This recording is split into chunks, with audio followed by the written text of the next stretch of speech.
Salmo 27. Dios es mi luz y mi salvación grande, de quien por tanto miedo yo tendré.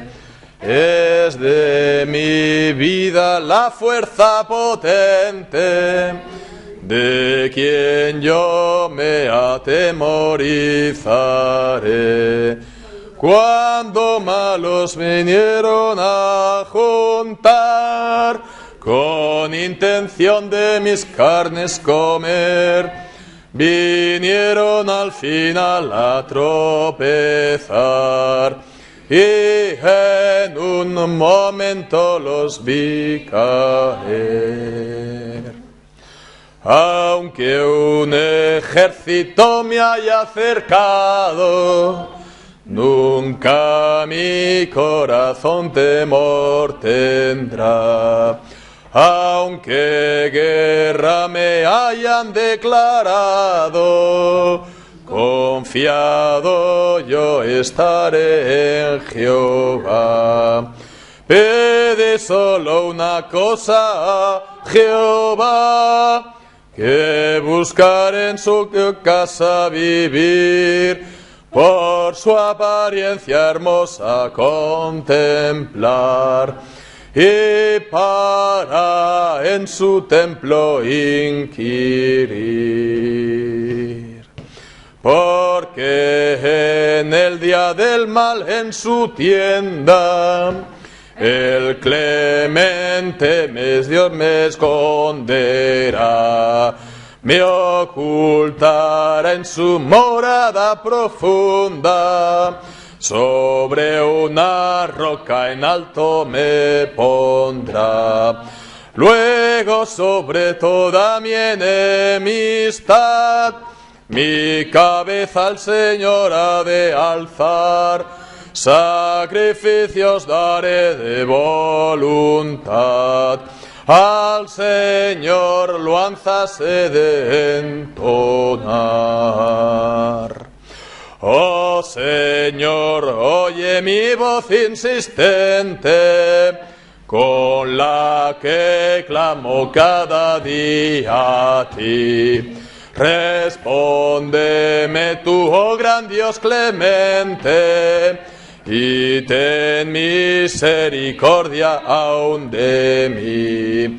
Mi corazón de ti llegó a decir, mi rostro continuamente buscad. Por eso, Dios, en todo mi vivir, buscaré tu buen rostro sin cesar. Señor, tu rostro de mí no ocultes, no me apartes con indignación. Solo tú mi ayuda grande fuiste, no me dejes, Dios de mi salvación. Aunque el padre y madre de mi amor me dejen fuera yo en soledad, con todo el bondadoso Señor clemente a mí me recogerá. Enséñame tú, oh Señor, te ruego, tu camino de vida y virtud. Y a causa de mis muchos enemigos, guíame por senda de rectitud.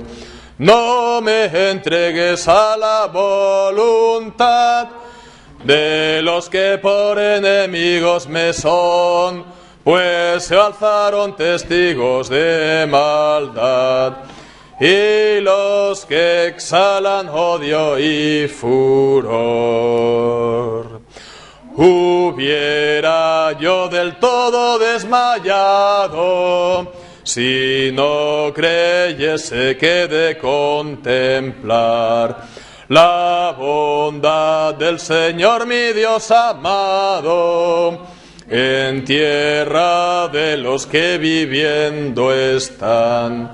Aguarda en todo momento a Dios, esfuérzate a servirlo de verdad, y tome aliento tu corazón. Sí, siempre espera tú a Jehová. Alabamos el nombre del Señor. Amén. Presentamos la ofrenda en acción de gracias.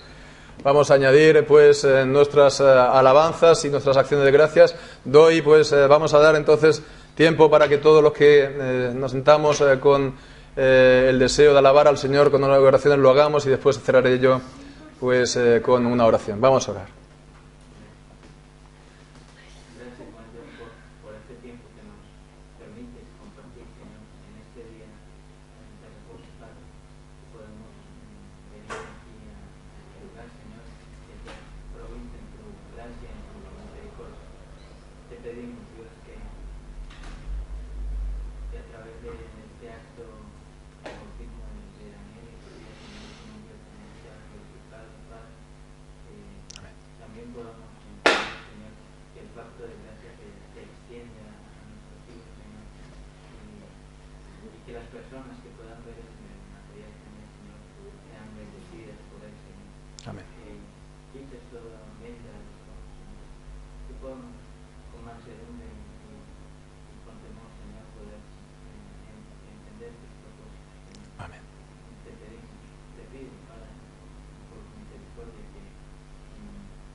Amén, amén.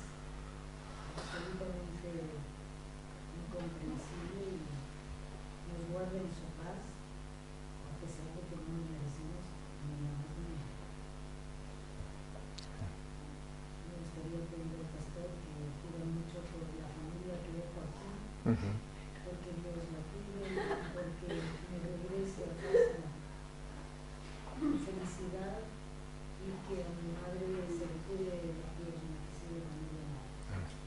Todo esto lo voy a Amén.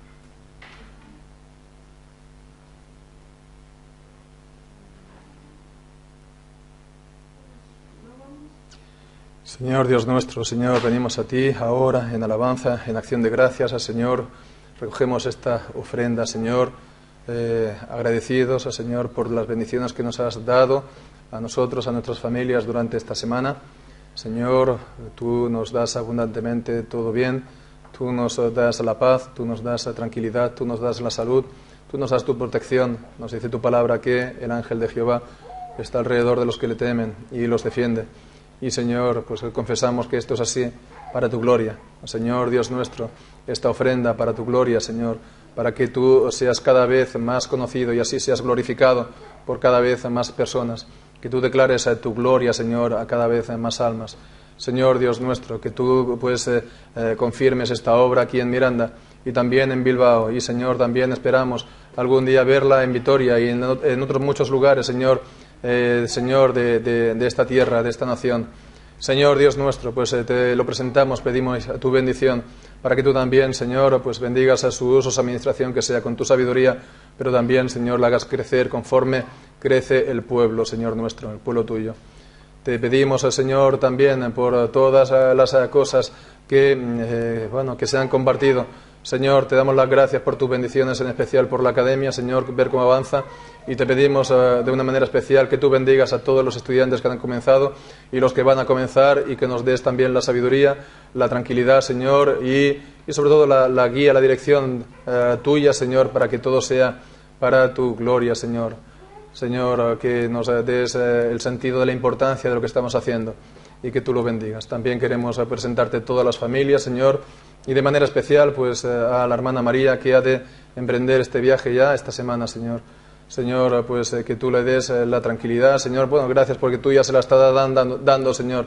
Pero queremos pues pedirte que también la fortalezcas, Señor, en la salud, Señor, con esta gripe tan fuerte. Y también a su marido, Señor, que tú pues también lo cuides en este tiempo de ausencia, a él, también a los hijos y nietos, y que a su regreso encuentre ella pues también tu paz en su hogar. Y pedimos también que la bendigas, Señor, en este tiempo que ha de estar con su familia en México, para que ella también pueda seguir dando testimonio a los suyos, Señor, a su madre, a sus hermanos y a toda su familia, Señor, que está allí. Y, Señor, también pues te pedimos que tú los bendigas, Señor, este testimonio, para que ellos también lleguen a creer en ti, Señor. Te los encomendamos. Así también pedimos por su mamá, Señor, para que también pues alivies y aligeres este problema, Señor, que arrastra desde hace estos meses, Señor, esta herida en la pierna, y que ya esté libre de la infección. También te queremos encomendar y pedir, Señor, por el hermano Juan, el pastor de Alcorcón, que mañana ha de ser intervenido, para que, Señor, tú bendigas esta Señor, operación, y que esté ya completamente restablecido, Señor, y que pueda continuar como siempre, y que tú lo fortalezcas en el espíritu y en el cuerpo también, a toda la congregación y su familia. Señor, que todo sea con tu bendición, Señor nuestro. Te lo encomendamos, Señor. Y ahora pues seguimos encomendando lo que queda de culto, y ahora tan importante, tu palabra, que tú la bendigas, Señor, en el corazón de todos nosotros. Te lo pedimos pues todas las cosas en el nombre de Jesús, tu Hijo. Amén.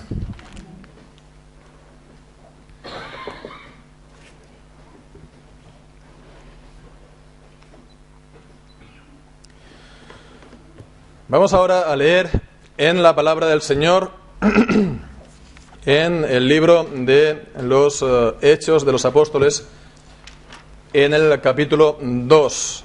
Hechos de los Apóstoles, capítulo 2, y los versículos 38 y 39. Hechos 2, 38 y 39. Dice así la palabra del Señor. Pedro les dijo: arrepentíos y bautícese cada uno de vosotros en el nombre de Jesucristo para perdón de los pecados, y recibiréis el don del Espíritu Santo.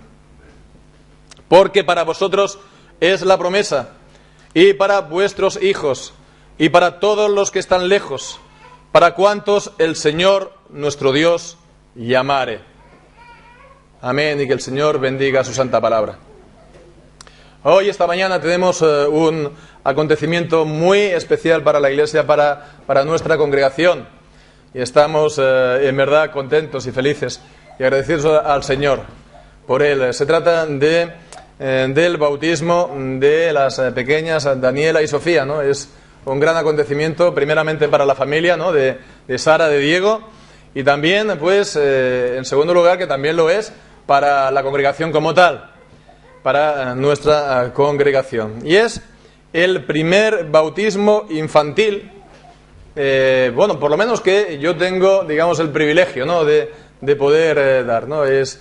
No es el primer bautismo que hemos tenido. El primero fue el de Natanael, y anteriormente también Tomás, ¿no? Desde que estamos aquí en Miranda, en 2003, cuando nació, fue en el comedor de nuestra casa. Y en el 2006, cuando nació Natanael, fue en el pequeñito local que teníamos también en esta misma calle, pero abajo, ¿no? Después del culto podemos hacer una salida de excursión a verlo. Y bien, pues tuvimos también un bautismo de adulto aquí en la congregación en el 2009, y ahora es el primer bautismo infantil que, en la gracia del Señor, me permite, y bueno, como son una pareja de hermanas gemelas, pues es por partida doble, estamos contentos.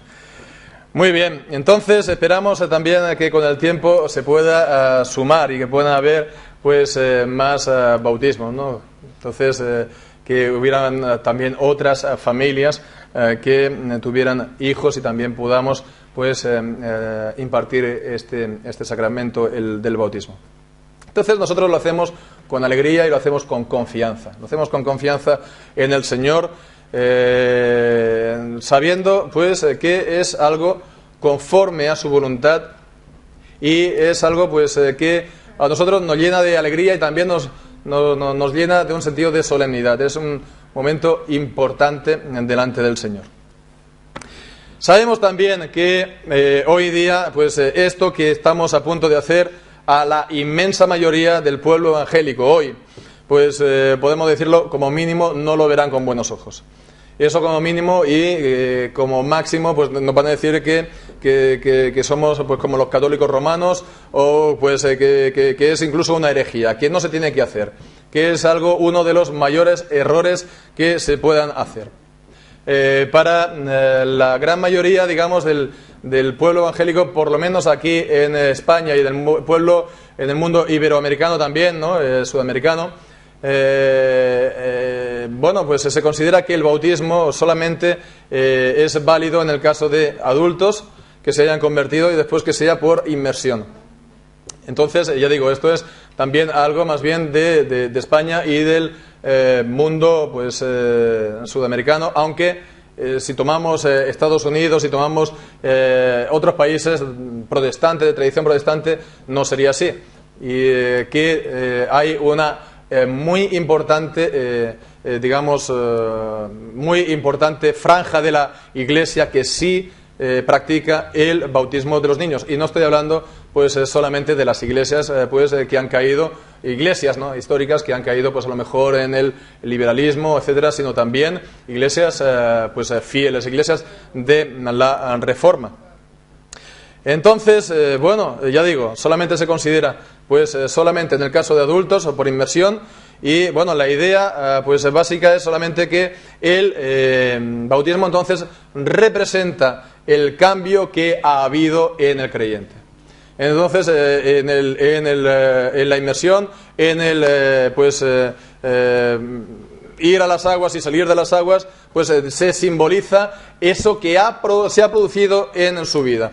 La conversión que ha habido en él, el morir a su antigua vida y nacer a una nueva vida. Entonces, es más bien la idea de representar, de simbolizar lo que por la conversión ya ha ocurrido. Por eso esta insistencia, solo creyentes.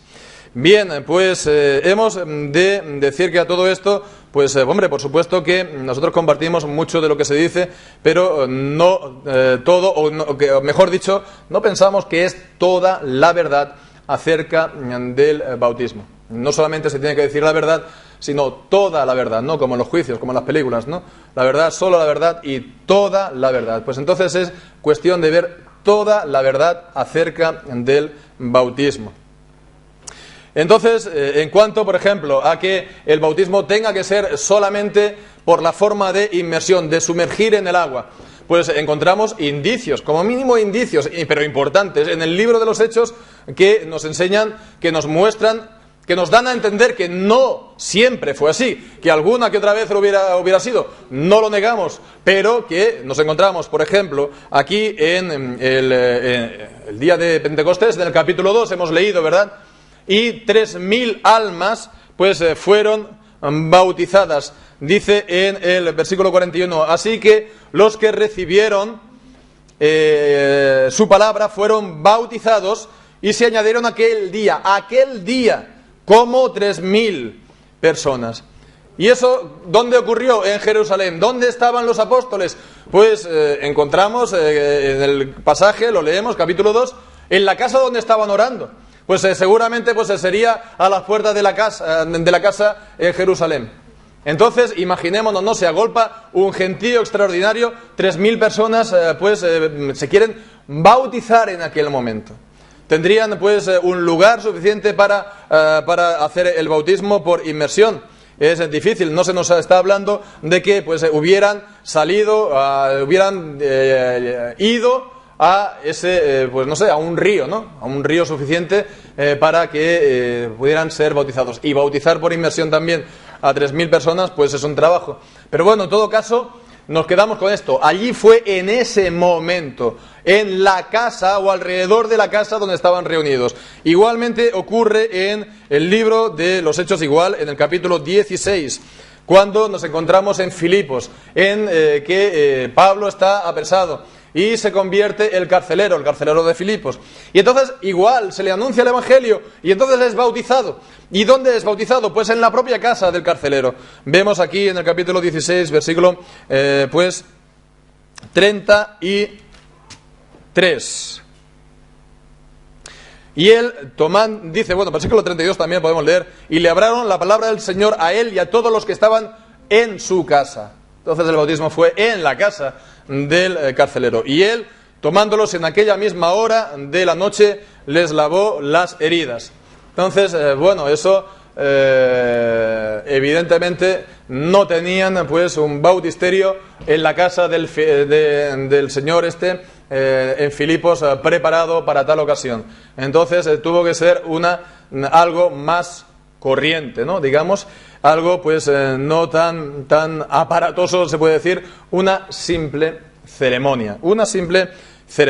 Y en cuanto también al significado, sí que es verdad que el bautismo nos está presentando en la Escritura el ser sepultados y el nacer una nueva vida. Colosenses capítulo 2, también está Romanos capítulo 6.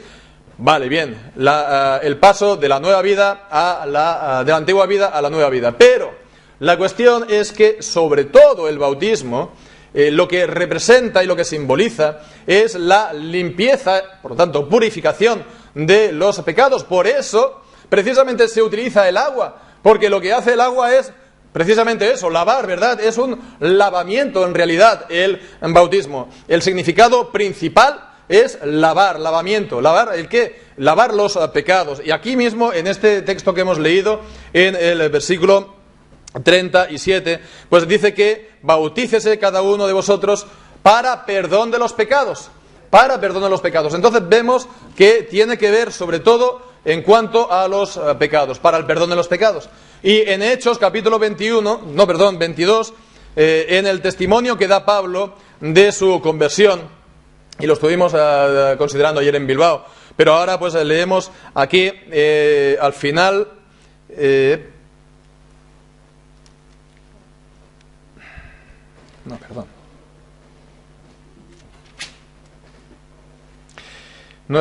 es el capítulo 22, sí, y el versículo 16, cuando Ananías le dice a Pablo: ahora pues, ¿por qué te detienes? Levántate y bautícete, y vemos, lava tus pecados. Lava tus pecados. Entonces el significado, el simbolismo que nos viene a decir el bautismo es para perdón de los pecados, el lavamiento de los pecados. Y es también lo que nos encontramos en Efesios, sí, en el capítulo 5 y en el versículo 26, cuando está hablando: maridos, amad a vuestras mujeres, así como Cristo amó a la iglesia y se entregó a sí mismo por ella, para santificarla, habiéndola purificado en el lavamiento del agua por la palabra. Entonces vemos el significado del bautismo es lavar. ¿Lavar de qué? De los pecados. Entonces vemos, esto es algo importante. Por lo menos podemos decir que sí, por supuesto, se puede bautizar por inmersión. No estamos en contra en absoluto de que se pueda hacer así, pero no decimos que sea absolutamente necesario y que si no es así no es válido. Eso sería pues acabar siendo tan ritualistas o formalistas como tal vez pues otras ramas del cristianismo que hemos siempre criticado, como por ejemplo la Iglesia papista con todos sus ritos, ¿verdad? Entonces vemos que el significado básico es lavar los pecados. No solamente está hablando pues de la conversión, sino sobre todo esto, el lavamiento de los pecados. Y en cuanto también al punto de que ¿Es solamente el bautismo una representación de lo que ha ocurrido en la vida del creyente? Pues decimos que bueno, ahí está precisamente la cuestión. ¿Es esto solamente el bautismo? El bautismo solamente representa simbólicamente lo que ha tenido lugar en la vida del que ya es creyente. Si es así, no tenemos que bautizar niños. Los niños, hasta el momento, no sabemos si se han convertido, no creo que... Es decir, dicho de otra manera, no es que se hayan convertido. Si los bautizamos no es porque, digamos, ese cambio haya ya tenido lugar en ellos. No estamos afirmando esto. En todo caso, la cuestión es que no lo hacemos por esto que ya haya tenido lugar, o que al lavarlos se vayan a salvar de esta manera. No es esto, sino que lo hacemos porque es, este acto, decimos, tan sencillo hecho en el nombre del Señor, lo que hace es, provee gracia, da gracia, o transfiere gracia, sí, pero se tiene que ver. Es la provisión de gracia de Dios para los hijos de los creyentes, pero tenemos que ver en qué consiste esta gracia y en qué se basa, sí. No decimos que es una ceremonia, simplemente un rito más, y que no, al bautizado esto ni le va ni le viene porque no se entera de ello, no. Pero vemos sí que es una provisión de gracia, pero vamos a ver en qué sentido es una provisión de gracia y por qué podemos decir, o por qué en la palabra de Dios se nos presenta el bautismo de esta manera. Entonces vamos a ver una serie de ideas en cuanto a tanto, por qué el bautismo en general y el de los hijos de los creyentes en particular, esto es una provisión de gracia del Señor para ellos. Bueno, en primer lugar hemos de ver, la primera idea sencilla es que en la Biblia Dios da sus promesas de salvación, sí, están en la Biblia, ¿verdad? Pero nos la da en forma de pacto. Nos la da en forma de un pacto. La idea de pacto o de alianza es una idea importantísima, ¿verdad?, en la Biblia. Por ejemplo, ya el mismo nombre de Antiguo Testamento, Nuevo Testamento, la palabra testamento y la palabra la palabra testamento del tanto el Nuevo como del Antiguo es también podría decirse Antiguo Pacto o Antiguo o Nuevo Pacto. La palabra en griego, diatheke, es tanto pacto como también testamento. Entonces vemos, también podríamos hablar acerca del Antiguo Pacto y también acerca del Nuevo Pacto. Se dice de testamento en el sentido de que es algo que lega Dios a su pueblo. Vemos sin que digamos que se centra sobre todo en el Señor, que Él da, que somos herederos, ¿verdad?, de las promesas, que somos herederos del reino de Dios. Todo esto son ideas bíblicas, pero vamos a verlo un poco más en detalle acerca de todo esto. La idea del pacto en la Biblia. La idea del pacto en la Biblia, por supuesto, es la idea de un pacto no entre iguales. Es la idea del pacto entre Dios y el hombre, sí, pero Dios y el hombre no son dos iguales. Dios es el soberano. Entonces es un pacto entre un soberano y un pueblo. Y su pueblo, digamos, siervo, su pueblo vasallo. Podemos tal vez hablar de alianza, que tal vez recoge este sentido de que Él es el soberano. Pero bueno, también la cuestión de términos tampoco es tan importante. Está también muy bien pacto, porque es la idea de fidelidad mutua. Y, por supuesto, para ir a la Biblia y conocer bien acerca de esta noción, aunque ya lo hubo en el Génesis, en el Edén, pero vamos a mirar en el pacto que Dios hizo con Abraham en el capítulo 17. En el capítulo 17. Previamente, Dios ya le había dado las promesas a Abraham, ¿verdad? Lo llamó en el capítulo 12 y lo envió a una tierra que no conocía. Y ya le dio, las promesas de que de su descendencia vendría el Cristo. Porque decía que, en su simiente serían benditas todas las naciones de la tierra. Ya le había dado, por lo tanto, ya estas promesas. En el capítulo 15, además, vemos una ceremonia en que se corta pues unos animales y pasa solamente el Señor por en medio de ello. Esto era una ceremonia también de pacto. En la antigüedad, para ratificar un pacto, un acuerdo entre distintos pues, hombres, ¿no? Pues se cogía un animal, se cortaba por la mitad y se ponían las mitades y ambos partes pues pasaban por en medio con una antorcha encendida, ¿no? Y esto era para significar que si alguno de los dos fallaba, si alguno de los dos infringía el pacto, pues él, digamos, era una especie de imprecación, que él recibiría la maldición por haber roto ese pacto. Bueno, pues ¿quién pasó en ese pacto, en esa ceremonia por en medio de los animales? Solamente Abraham. Solamente el Señor, porque Abraham se quedó pues dormido, ¿verdad? Entonces vemos que en este pacto solamente al final dependía del Señor. Pero ahora en el capítulo 17 es importante porque ya está, digamos, a las puertas, ya el tiempo de la promesa ha venido, ya pues el hijo que le había prometido el Señor ya está a punto de llegar, ¿no? Ya vendrá pues el año siguiente, ¿no? Entonces, antes de que él nazca, antes de que sea él concebido, el Señor le presenta este pacto. En el capítulo 17 se le presenta, dice, era Abraham de 99 años cuando se le apareció Jehová y le dijo: yo soy el Dios Todopoderoso, anda delante de mí y sé perfecto. Y dice, y pondré mi pacto entre mí y ti y te multiplicaré en gran manera. El pacto del Señor con Abraham.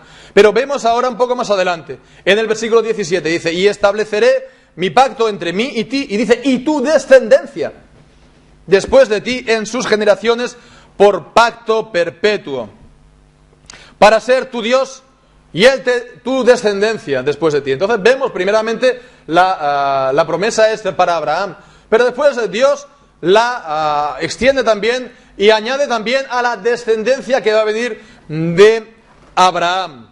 Entonces es también para los hijos de Abraham.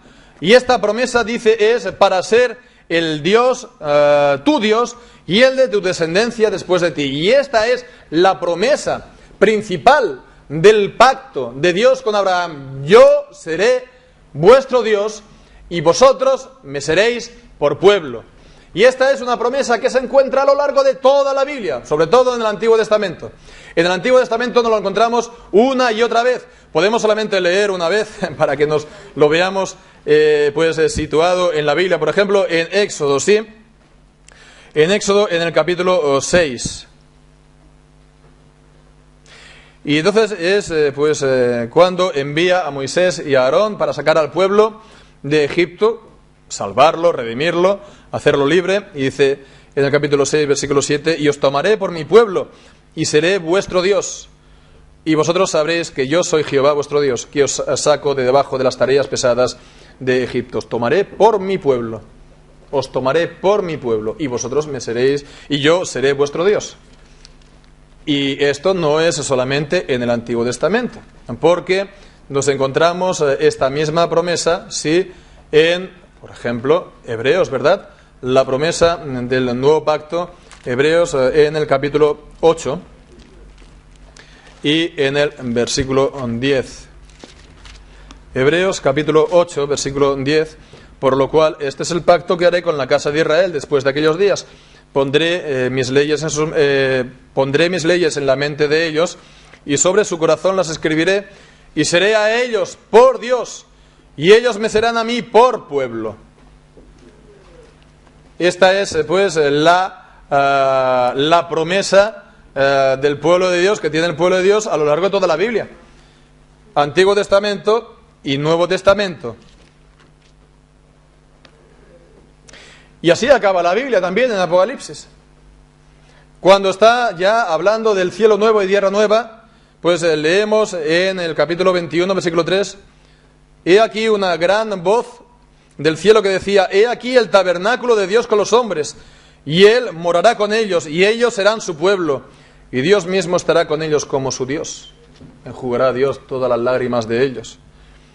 y ya no habrá muerte, ni habrá más llanto, ni clamor, ni dolor, porque las primeras cosas pasaron. La promesa de ser pues el pueblo de Dios y que Él será nuestro Dios. Esta es la alianza y este es el pacto. ¿Y qué tiene de especial? Alguien podría decir que Dios de esta promesa. Pues es que en esta promesa está encerrada la salvación. Está encerrada la salvación, está comprendida la salvación. Porque Abraham era un pecador. Y Dios le está prometiendo: yo seré tu Dios y el de tu descendencia. Entonces Dios, al hacer esta promesa, está prometiendo que Él se va a encargar de que Él, Abraham, sea su pueblo, Él y su descendencia, y que Él sería también su Dios. Aquí están encerradas, por lo tanto, todas las bendiciones de la salvación, todas las obras de la salvación, todo lo que el Señor tendría que hacer para que Abraham fuera su pueblo y su descendencia, que sería, pues evidentemente, ya sabemos, ¿no?, el envío de su Hijo Jesucristo al mundo para hacer la obra de la salvación. Aquí está todo encerrado, como también está encerrada la promesa de la vida eterna, porque Dios no es un Dios de muertos, es un Dios de vivos. En el Evangelio de Mateo, creo, en el capítulo 22, Jesucristo lo dice a los adversarios que negaban la resurrección. Dice: Dios es un Dios de vivos. Y para probarlo, pues dice, pues está refiriéndose a cuando Dios pues dice en el Antiguo Testamento: yo soy el Dios de Abraham, de Isaac y de Jacob. Entonces aquí está encerrada, pues también es una promesa de vida eterna. Y de hecho es bien significativo, ¿verdad? Aquí al final del capítulo 21 de Apocalipsis, pues cuando ya está hablando de la vida eterna, pues es el cumplimiento precisamente de esta promesa: yo seré vuestro Dios y vosotros me seréis mi pueblo. Ya el Señor enjugará toda lágrima, ya el Señor pues estará con ellos para siempre. Entonces vemos, es la promesa de la salvación, es la promesa de la salvación en esta forma, ¿verdad? Bien, pues entonces veamos, en este punto pues entonces es importante, porque esta promesa en forma de alianza está sellada con una ceremonia que en el Antiguo Testamento vemos en Génesis 17 es la circuncisión. Y entonces Él pues está aquí pues ordenando que circuncide pues a todos sus hijos.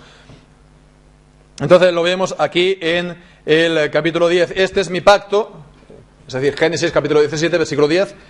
Este es mi pacto que guardaréis entre mí y vosotros y tu descendencia después de ti. Será circuncidado todo varón de entre vosotros. Circuncidaréis pues la carne de vuestro prepucio y será por señal del pacto entre mí y vosotros. Y de edad de 8 días será circuncidado todo varón entre vosotros por vuestras generaciones. El nacido en casa y el comprado por dinero a cualquier extranjero que no fuere de tu linaje. Debe ser circuncidado el nacido en tu casa y el comprado por tu dinero, y estará mi pacto en vuestra carne por pacto perpetuo. Vemos que al circuncidarlo se le sellaba este pacto: estará mi pacto en vuestra carne. De esta manera pues se le aplicaba el pacto a la descendencia de Abraham. Entonces vemos, es un mandamiento: circuncidaréis. Y ahí también hay una promesa del Señor, porque encontramos en la palabra de Dios pues también esta promesa también del Señor, ¿no?, que Dios da a su pueblo en Deuteronomio capítulo 30 versículo 6, cuando dice: y circuncidará Jehová tu Dios tu corazón y el corazón de tu descendencia. Vemos, el objeto de la circuncisión pues era sobre todo hablar de la circuncisión del corazón. Y la circuncisión del corazón, pues ¿qué es? Pues como dice también en Colosenses, en el capítulo 2, en el versículo 11, que es echar de sí el cuerpo pecaminoso carnal. Es echar de sí el pecado. Es también, por lo tanto, una limpieza, una purificación del pecado. Dice en Colosenses capítulo 2, versículo 11: en él también fuisteis circuncidados con circuncisión no hecha a mano, al echar de vosotros el cuerpo pecaminoso carnal en la circuncisión de Cristo. En Ezequiel capítulo 36 hemos estado también leyendo al inicio pues del culto el pasaje que hemos leído en Ezequiel capítulo 36. También dice: os daré un corazón nuevo y pondré mi espíritu nuevo dentro de vosotros y quitaré de vuestra carne el corazón de piedra y os daré un corazón de carne. Vemos, todo esto son las promesas de la circuncisión del corazón. que pues comporta que el Señor va a circuncidar nuestro corazón, va a quitar nuestro corazón de piedra, va a quitar la carne de nuestro pecado y nos va a dar, por lo tanto, su Espíritu para que andemos en sus caminos, lo que hemos leído también, por lo tanto, en Hebreos capítulo 10. Bien, pues entonces vemos, llega el Nuevo Testamento, llega el tiempo del cumplimiento de las promesas, de las profecías de los profetas del Antiguo Testamento. Jesucristo, el Hijo, viene y cumple pues perfectamente el pacto. Él viene y entonces, bueno, pues es la plenitud del pacto. Entonces alguien se podría preguntar, bueno, resulta que entonces ahora va a cambiar las cosas, va a ser otro pacto, va a ser otra salvación. Pues no, vemos que no. Vemos que primeramente hay un cambio en el sentido en que la circuncisión pues pasa a ser el bautismo. Digamos que en este sentido era el tipo del bautismo, porque llama aquí en el capítulo 2, en el versículo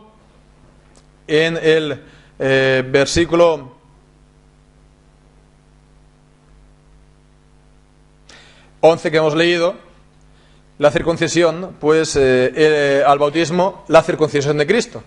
Al echar de vosotros el cuerpo pecaminoso carnal en la circuncisión de Cristo.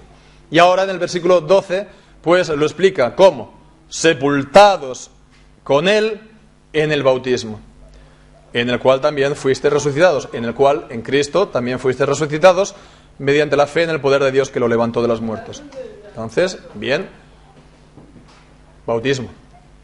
Bien, y el resultado de esto es que ahora también el creyente bautizado está en este pacto de Abraham. Gálatas capítulo 3, versículos 27. Dice: porque todos los que habéis sido bautizados en Cristo, de Cristo estáis revestidos. Ya no hay judío ni griego, no hay esclavo ni libre, no hay varón ni mujer, porque todos vosotros sois uno en Cristo. Y si vosotros sois de Cristo, ciertamente linaje, es decir, descendencia de Abraham sois, y herederos según la promesa. Sois herederos según la promesa que hemos estado viendo, del pacto. Entonces, los creyentes que están, por lo tanto, en Cristo, que han sido bautizados, los creyentes bautizados, están en el pacto, son herederos del pacto de Abraham, descendientes espirituales de Abraham. Esta alianza de pacto, entonces, sellada con el bautismo. Y entonces vemos, por eso nos habla la palabra de Dios, volviendo al principio, que esta promesa está en forma de pacto.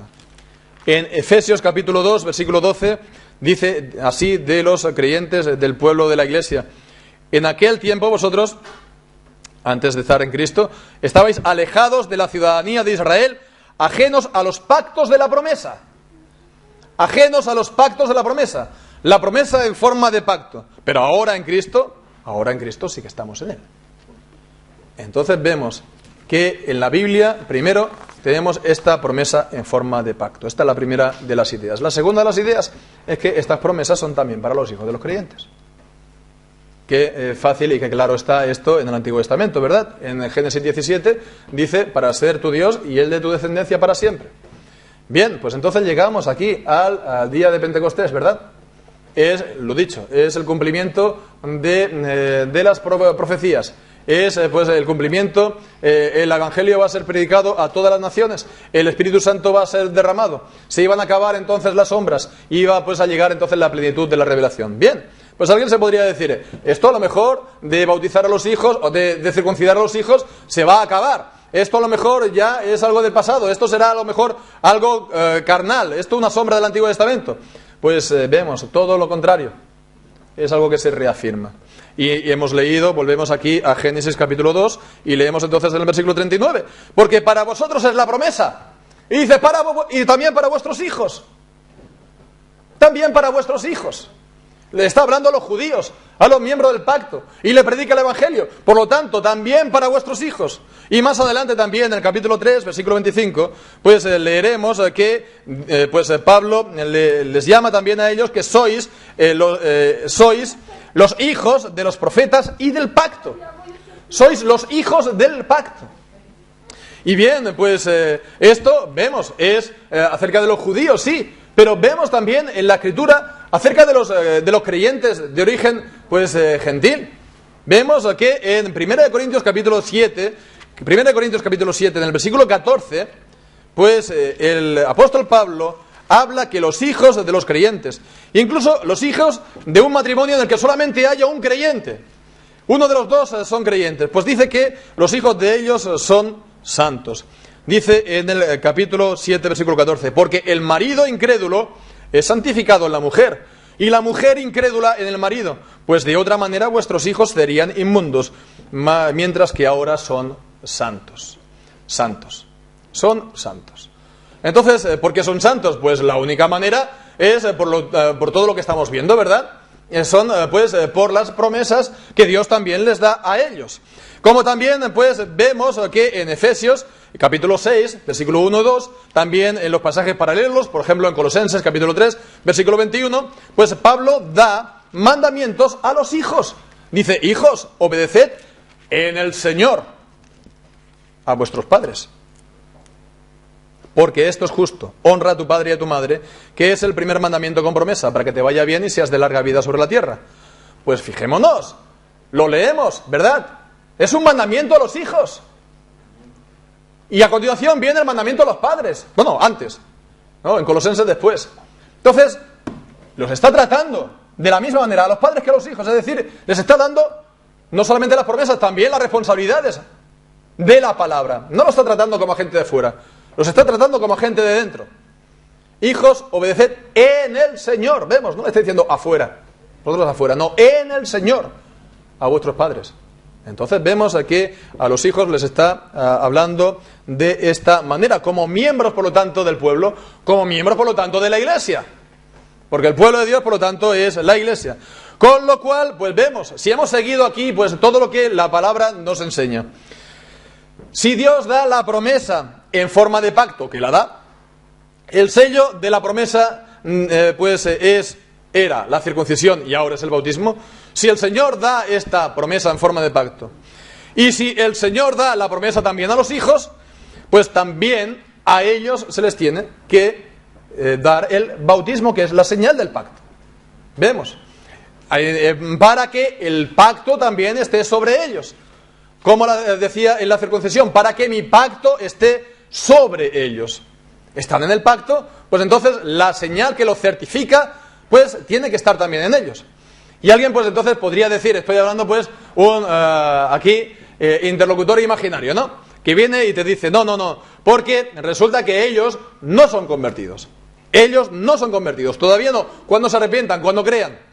Bueno, pues muy bien, ¿de acuerdo? Pero entonces yo pregunto, vamos a ver, ¿Isaac fue convertido? ¿Se arrepintió cuando lo circuncidó Abraham de 8 días? No, ¿verdad?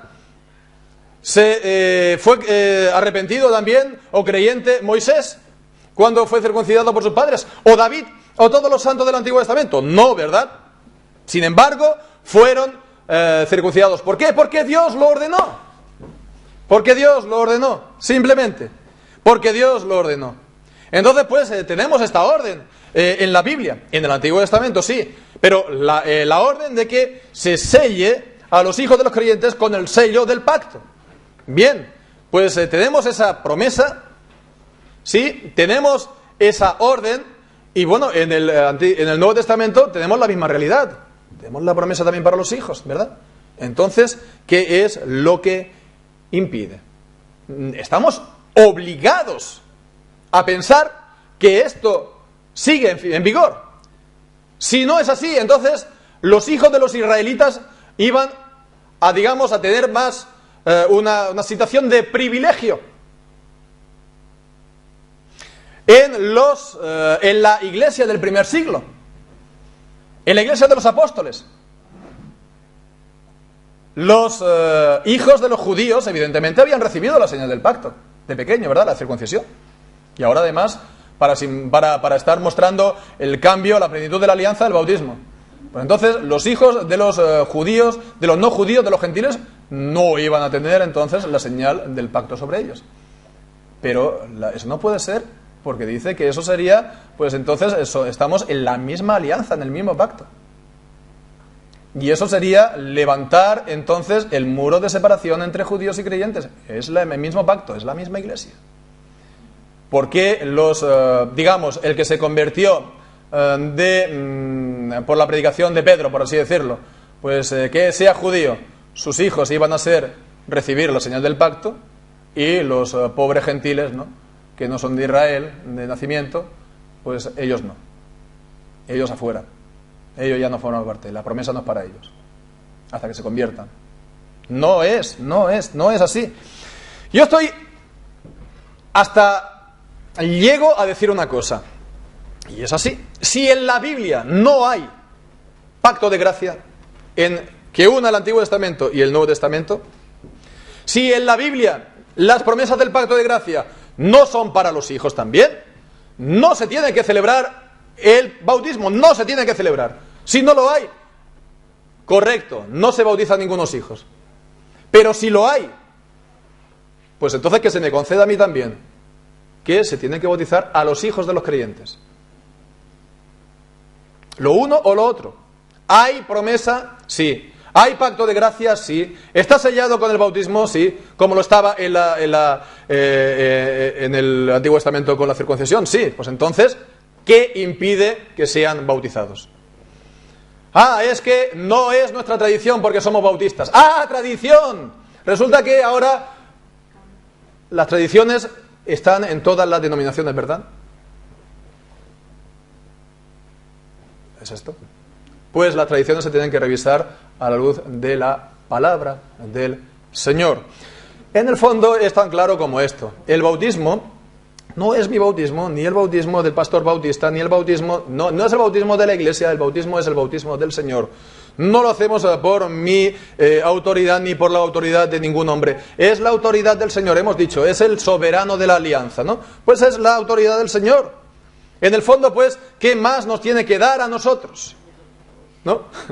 ¿Por qué nos vamos a encerrar? No, a los hijos no. ¿Qué más te da? Es el Señor quien lo ha dispuesto para ellos, ¿no? Pues entonces, si lo vemos así, de esta manera, lo hacemos por sometimiento y pues por la autoridad del Señor. Es solamente por la autoridad del Señor en su santa palabra. Bien, pues habiendo visto esto, pues ahora vemos lo que decíamos también al principio, que es una provisión de gracia. ¿De gracia en qué sentido? Pues ya decimos que es, no es que al bautizarlos van a ser salvos o que el pecado original se les vaya a quitar, desgraciadamente. Pues los niñas bautizadas, los niños bautizados, los adultos también bautizados en edad adulta van a seguir siendo pecadores el resto de sus días, hasta que estén en la presencia del Señor. Entonces no es porque tampoco el bautismo sea necesario para ser salvo, ¿no? Que si un niño pues es bautizado, se muere sin el bautismo, pues no es salvo. No es esto, porque la realidad del bautismo es de la alianza de gracia es primero, ¿verdad? No depende hasta este punto, digamos, la promesa de Dios. Como yo siempre lo digo, que parece ser, yo no lo sé, porque yo ahí no estaba y todavía mi familia no se acostumbra a hablar mucho del pasado, entonces yo tengo un poco de lagunas, ¿no? Pero a mí siempre he tenido esa impresión de que me bautizaron de pequeño en el hospital porque se creían que me moría, no sé por qué, y después me bautizó el cura después, ¿no? Entonces, porque claro, si se muere sin el bautismo, entonces no sería salvo, ¿no? Sería el limbo. No es por eso en este sentido de que al verter el agua, pues el niño es salvo. No es esto. Es que significa y sella, por lo tanto, es en cuanto a, primeramente, lo que significa el bautismo. El significado del bautismo, hemos dicho sobre todo, limpia los pecados, ¿verdad? Limpia los pecados. Bien, pues esto es, decimos, la promesa del Señor. Y es entonces la promesa, el sello del Señor, que el Señor le hace al niño. Vemos, no es tanto entonces lo que ha ocurrido en su vida, todavía no, pero es la promesa que le da al Señor. ¿La promesa de qué? Pues la promesa de todo lo que significa el bautismo. La limpieza, el perdón de los pecados, la adopción como hijos, por lo tanto, la regeneración para que pase de muerte a vida, y también, pues como hemos visto, todos los beneficios de la salvación, justificación, santificación, etcétera, etcétera, hasta llegar hasta la vida eterna. Así, por lo tanto, todo esto por la obra de Cristo. Por supuesto, porque al final el bautismo nos está hablando de la obra de Cristo. Si el bautismo, digamos, significa que el agua nos limpia de los pecados, es porque la sangre de Cristo limpia de los pecados. Entonces, de la misma manera que el agua me limpia el cuerpo, pues la sangre de Cristo va a limpiar mi alma. Esto es el significado, por lo tanto, del bautismo, que no se puede separar ni se puede concebir aparte de Jesucristo, del Señor. Entonces, cuando los niños que ahora son bautizados en el tiempo, a lo mejor será pues en un momento cuando sean niños o más avanzados, o cuando sean jóvenes, o a lo mejor cuando ya sean adultos, pero cuando ellos reciban la gracia, van a recibir la gracia de Dios en los términos que están ahora, pues aquí simbolizados en el bautismo. Van a ser limpiados de sus pecados, van a ser adoptados, van a ser regenerados, el Señor les va a dar la salvación, les va a dar la vida eterna. Entonces va a ser como, digamos, por así decirlo, les está dando un adelanto, ¿no? Un anticipo, pero en forma de promesa del Señor. Entonces, esto en primer lugar. En segundo lugar, y qué importante es la entrada del niño en la iglesia. No lo consideramos a nuestros hijos como paganos, no los consideramos como gente que está fuera de la gracia del Señor. Los consideramos por la promesa del Señor que nacen en la iglesia. ¿Por qué? Porque nacen de hijos de los creyentes. Los hijos de los creyentes son templo del Espíritu Santo, forman parte del cuerpo de la iglesia, por lo tanto, los hijos también nacen en la iglesia.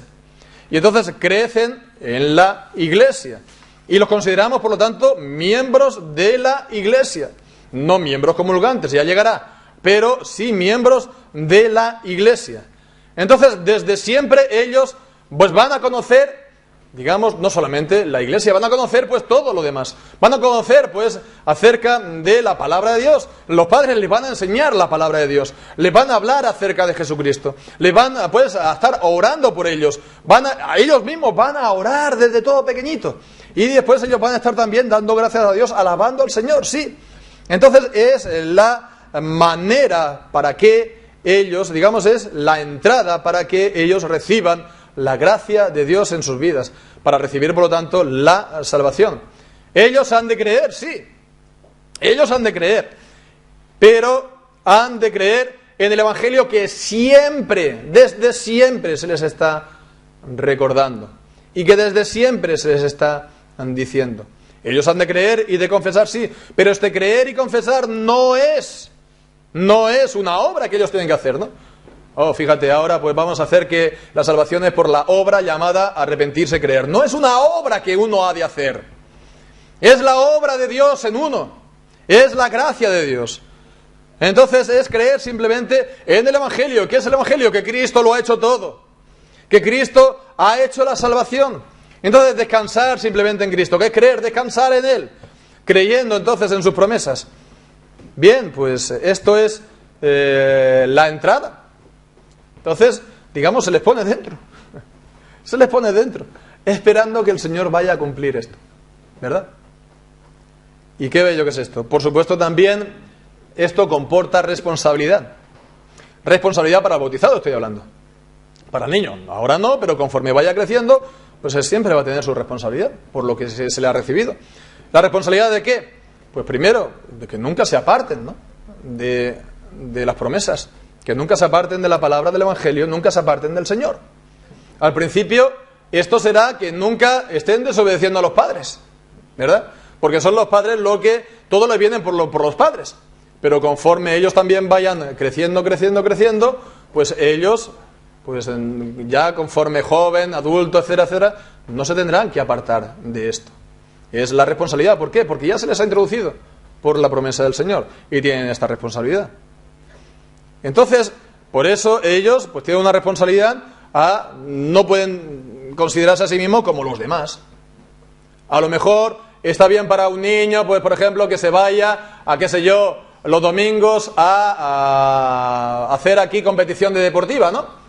O que se vayan aquí a jugar al campo de fútbol, ¿no? Con los demás niños. Bueno, está bien que lo hagas 6 días, pero el día del Señor, tú como un hijo del pacto, pues tienes una responsabilidad que los otros niños no tienen.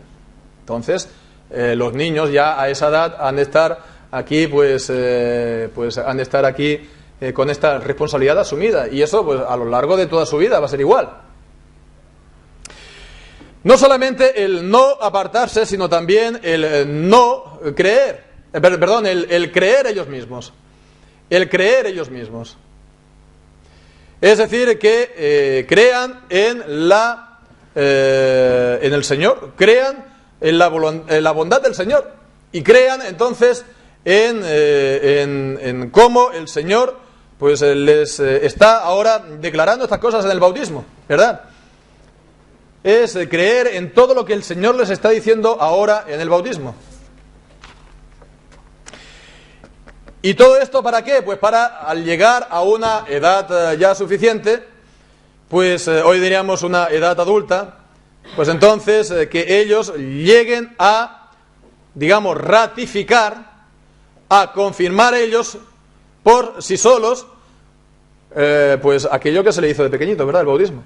Que digan sí, amén, y que digan que yo creo, y que digan pues que confiesen al Señor Jesucristo, y como veíamos hace un par de semanas, ¿verdad?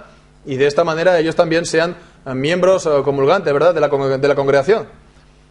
Que ellos expresen su fe en el Señor, que crean y lo confiesen como todos. Bien, pues esto es la responsabilidad pues de los hijos, pero también, por supuesto, al hacerlo hay una gran responsabilidad de todos nosotros, ¿verdad? Los padres.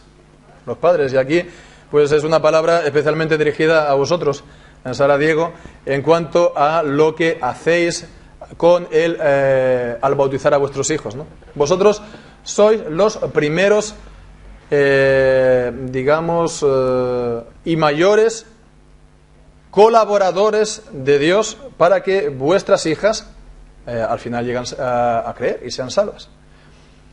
Entonces, sobre todo, primeramente quisiera quitaros el miedo. Quisiera quitaros el miedo en cuanto a esto, porque muchas veces pues tenemos el miedo nosotros los padres, ¿no?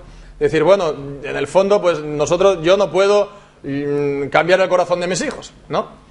¿Cómo voy a hacer yo que ellos lleguen a creer? Yo sé, si ellos son como yo, van a ser unos rebeldes y no van a querer creer. ¿Cómo lo voy a hacer?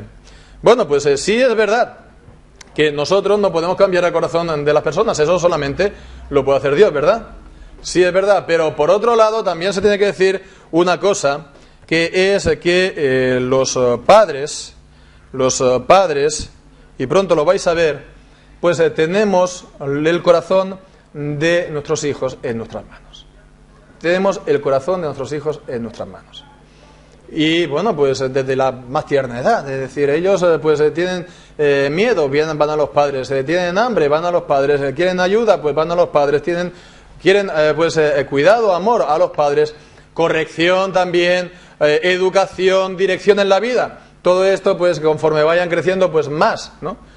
Ya las necesidades más básicas serán menos, pero más la de dirección, la de corrección, la de estimularlo en la vida. Pues bueno, pues al final es que es tan importante el ser padre. Se tiene, en un sentido, el corazón de tus hijos está en tus manos, ¿no?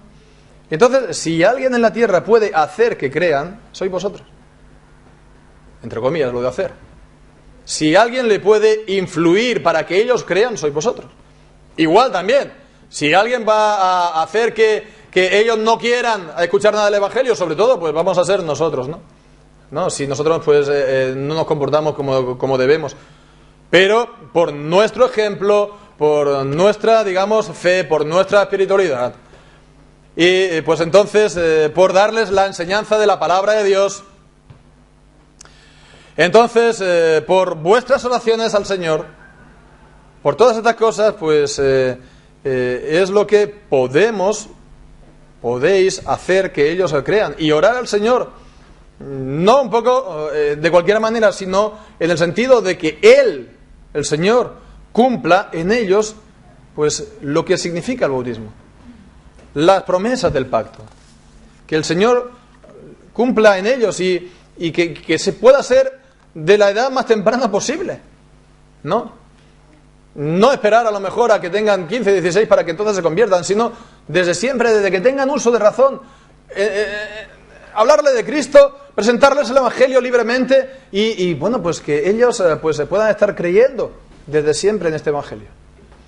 Fijémonos lo que nos dice la palabra de Dios. La palabra de Dios en el pacto de gracia a los padres no les deja en la incertidumbre en cuanto a los hijos. Nosotros ya decimos, no tenemos el poder de cambiar los corazones. Pero fijémonos lo que dice. Está hablando aquí de los pastores, de los requisitos de los pastores en Tito, ¿verdad? Capítulo 1, versículo 6. Entonces dice que el requisito para ser anciano, pastor, dice, el que sea irreprensible, marido de una sola mujer, que tenga hijos creyentes. Que tenga hijos creyentes. Que no estén acusados de disolución ni de rebeldía. Es un requisito para los pastores que tengan sus hijos en la fe. Entonces, bueno, ya decimos, no podemos cambiar el corazón de los hombres, ¿vale? De acuerdo.